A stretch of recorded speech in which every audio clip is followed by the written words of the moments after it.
Hey guys, this is Brad and Mike from Dallas Geek, and today we're going to be doing our review about Dunkirk. We've talked about it in other videos, now we finally get to say that we saw it, and... We saw it, no. We saw it in 70 millimeter. Yeah, we saw it, oh my gosh. I mean, saying that I have no words feels very appropriate for how little dialogue's actually in the movie. Yeah, I think I leaned over to our buddy David. Yeah. Probably like 10 minutes into the movie. I was like, I think there's been like 3 lines of dialogue and that's it. Yeah, by the end of it, we were actually talking about it, saying that we could have sworn there was maybe 3 pages of dialogue in the whole movie. Yeah. For everybody, not like per character. Yeah. Dialogue was very scarce, but that was... It did not hurt it whatsoever. No, and it was done on purpose too. Yeah. To kind of let the action tell the story instead of the people tell the story. Yeah, and I know that there's been mixed reception with some people because, you know, your traditional war film has a lot more focus on the characters within the story rather than the events of the story, and this has a very classic war film feel, but with the focus on the events rather than the specific people. The people are more garnishing for the events than the absolute purpose of it. But in the end, the people are just as important because without them, it would not be anywhere close to as effective. No, definitely. Yeah, whoever didn't like this movie is a mouth breather. I'm just going to put that out there right now. And I've read several reviews that like, oh, well, the only negative is that you don't really care about these characters. Like, no, you still care about them. He just makes you care about them in a different way. You don't care about the specific people because you end up caring about every person. Yeah. You're not picking out, oh, these 2 people are the main character, therefore these 2 people are the ones I care about. No, it's everybody involved, whether they had a line of dialogue or not. You care about them because you see the pain on their faces, you see the things they endured or that killed them or that just completely broke them. And it was... And the fact that he tells the story the way that he does. Yes. Which, fair warning, I think that confused you a little bit. I think that confused David a little bit, but I picked up on it pretty quick because I'm smart until about like halfway, and then I was able to kind of put it together. So there's 3 different stories being told from the perspective of 3 different sets of characters, and they all take place at different times. That would be a spoiler if it didn't establish what the time difference was at the beginning of each part of the story. It's at the beginning of the film, really. Like, at the very beginning of the film, as you see each part of the story, it tells you right there in big bold letters what the time difference is from each other. You may not notice, but it does. So it's not really a spoiler. It's more just go in being aware, and it'll make everything so much better for you. No, I totally agreed. I picked up on that pretty quick, and then at one point David leans over to me and he's like, "Well, why is it dark in this scene, but it's light in this scene?" I was like, "They're taking place at different times." And he's like, "Oh." And when I said that, he's like, "Oh, that makes a lot more sense." Yeah. I mean, once I saw that the difference in daylight, that was what was starting to make it fall into place. I think even you had when I saw look on your face, you were like, huh? It took a second, but then when I started seeing certain characters pop up in different scenes at different times of day, in literally back-to-back scenes, that's when I was, oh, okay, I got it now. There's that kind of time difference. I understand. It's a time difference of like weeks. A week for one. A week for one, a month for one. In a day for the other. Right. Yeah. No, sorry, it was a week for one, a day for another, and then an hour for the last. That's right. That's right. So it's a bit trippy, but it's amazing. This is the guy that did Inception and Interstellar, so... And Memento. I don't know if he knows how to do normal. I mean, if you can make it through Memento and not be confused by the time shift back and forth, This is going to be the easiest movie in the world to understand. Yeah. I've never met anybody that understood Memento first time through. No, yeah. I mean, I did. That's because I'm dumb. Sure you did. Like this guy. Sure you did. I did. I actually did. You're a dang liar and you know it. I'm not. Take that back, sir. But I think one of the other things that was strongly in the film's favor, and you have to keep just handing it to Chris Nolan because he does this plenty in his movies, but this one more than the rest. The choice of actors that he had for the movie were not a lot of big name actors that could pull you out of the moment going, oh, it's that person. Oh, and it's that person. No, it's a lot of actors that you probably haven't seen before. I mean, it's not that they're all new. It's that most of them have been in enough small things, and the couple of faces that you will recognize are not like A-list actors, but more like B and C that you're going, wait, it's that guy from The Thing and The Place. Don't hit on Kenneth Branagh. I'm not hitting on Kenneth or Tom Hardy. I'm just saying, Cillian Murphy. Or Cillian, but those are really the only big faces that it takes a second to go, oh, that's that person, and then you're right back into the story. True. Yeah. It's able to just keep you sucked in and not distracted by it's this actor and this actor. And Harry Styles. Yeah, but I'm going to be honest. I was a little nervous about hearing that Harry Styles, of all people, was put into it, but damn it if he wasn't great. I mean, they all were. I thought he was one of the big surprises for me because he fit perfectly in with the cast. But the other big surprise was actually the main, like a younger actor from the very, very beginning of the movie, the one that is featured in every trailer. And it's killing me that I don't know his name, but he is... I will say, though, at this point, like, I think people just need to stop questioning Christopher Nolan's casting choices. Yeah.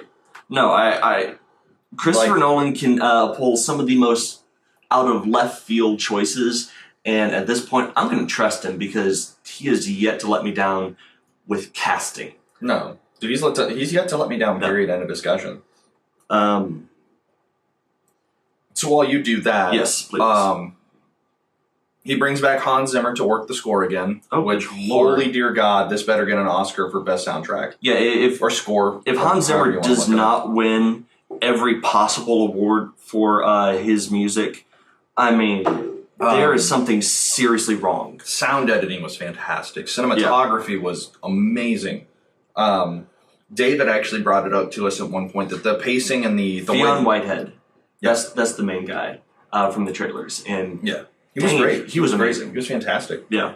But one thing that David brought up was the pacing. The way that it was edited, it felt like a very Batman-esque pacing. Whereas, like, Inception and Interstellar were kind of that slow burn. Yeah. This one was very, like... And that was the whole point, is that he was trying to tell this chaotic story of what happened, and he was jumping back and forth and back and forth and back and forth. But it was never to the point where you were confused, you didn't know what was going on. Yeah. And that's the sign of a director that is way, way, way in tune with his craft. Well, the other thing that really helped with the feel of the movie, on top of the swift editing choices that he made, was the aesthetic choices that he made. So many movies right now, when they try to go for that dramatic, dark feel, will intentionally desaturate the colors and drop the lighting so that the fact that it looks so dark and muted will add to the drama. And for me, so many of them end up going so far overboard that you're left just going, I can't see what the heck's happening. I hear something, and it feels like it should be dramatic, but I can't friggin' see it. But this... Looking at you there, Zack Snyder. Yeah. Sorry, shots fired? Well, shots fired. Yeah. But... he kept the lights up. Yep. Even in the darker scenes, it was still very well lit. Even in the nighttime scenes, it was still well lit. It was well lit. He kept not only the color in, but he increased the saturation, but he let the tone be put by the choice of colors that he used. He emphasized the blue greens and the reddish oranges, and it really gave that intense feel to every scene because everything just felt like it was so just popping out at you, and you couldn't help but look at it. But it still had enough of that classic film look. It had that kind of film, like almost grain, kind of texture. Well, he shoots on film still. Yeah, and for this movie in particular, it gave it so much texture that you're left just.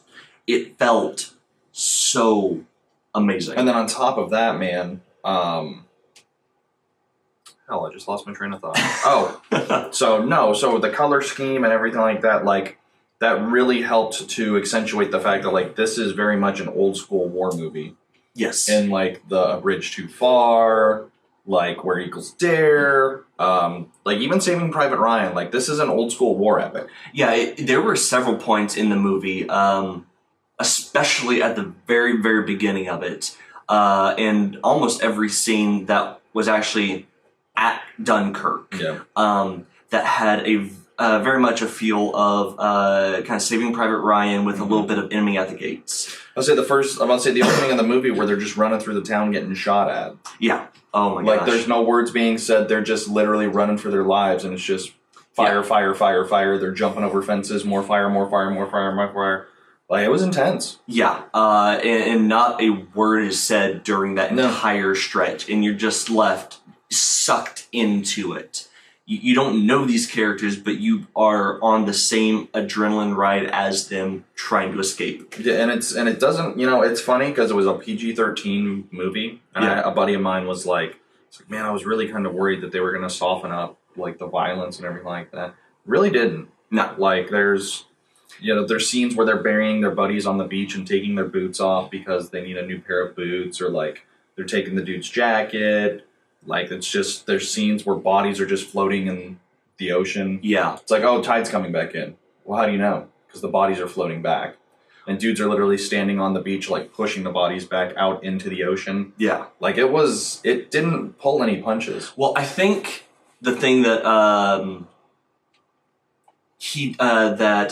Chris Nolan chose that actually made PG-13 more preferable than R is that it almost feels like if it was R, the studio would have required more gratuitous violence, more blood, more just extra stuff that wouldn't have been necessary for the film. By keeping it PG-13, it allowed for more focus on the tense feeling of the scenes, the emotions, and the drama, rather than needing to focus on the violence and the gore and your traditional modern war film. Right. By keeping it PG-13, he was able to allow it to stay more classic war film in feel, and it's clear the studio couldn't have asked for more because of the rating choice. And on top of that, less than 2 hours long.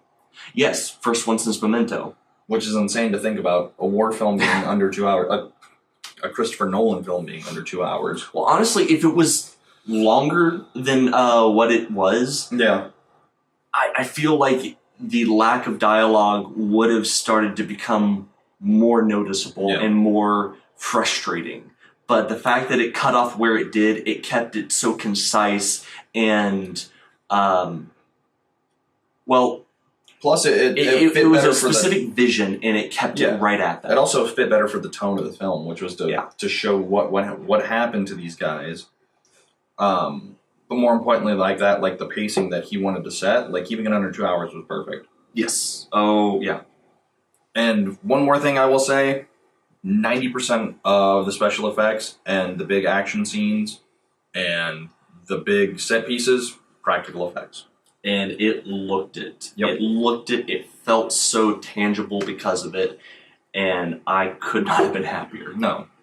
Like, that's one thing that he does that I think sets him apart from a lot of other directors, is that when there's scenes where CGI would have been the easier way to go, Yeah, he does practical. Well, like when they flipped the semi in The Dark Knight, they actually flipped a fucking semi trailer. Well, and here's the. I know.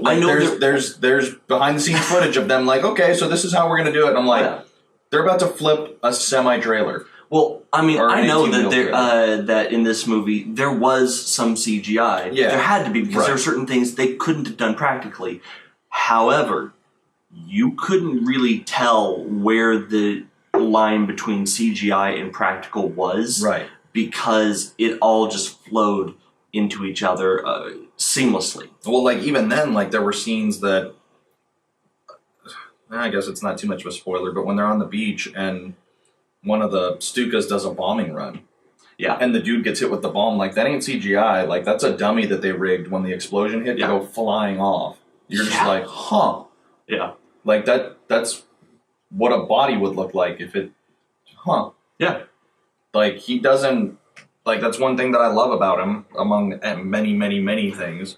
And we're not just sucking up to Chris Nolan because we are, in fact, fans of his. Every bit of praise that he gets for this movie is 100% earned. I think I've seen this has so much substance to it. I think I have seen every Nolan film opening night or at midnight since Batman Begins, and that includes The Prestige, Inception, Interstellar. The Prestige was amazing. I love The Prestige. It was okay. It wasn't my favorite of his, but I won't say it was horrible.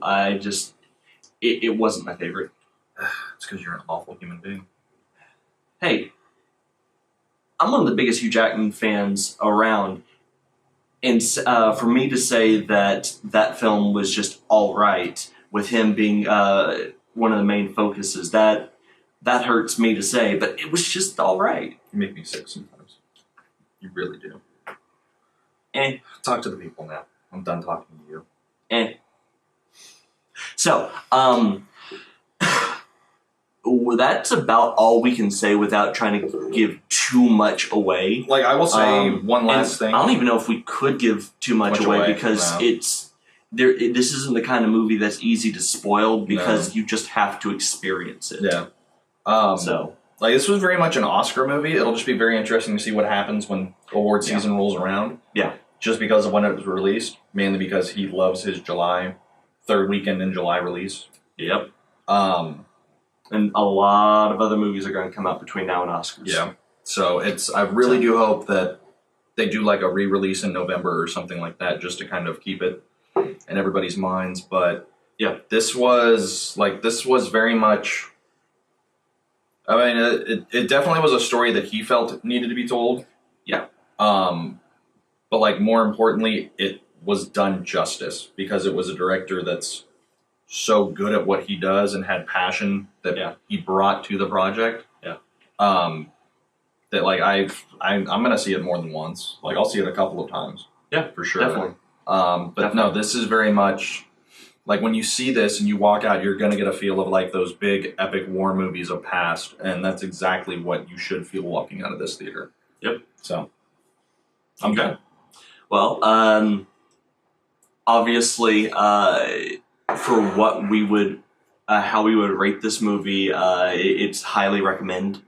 Highly recommend. If you have not seen Dunkirk yet, just go. Just go. Stop what you're doing now. Go. If you can find a screen that's showing it in 70mm, see it in 70mm. Yes, it makes it so much more worth it. Oh yeah. So, with that, this is Brad and Mike from Dallas Geek. See ya.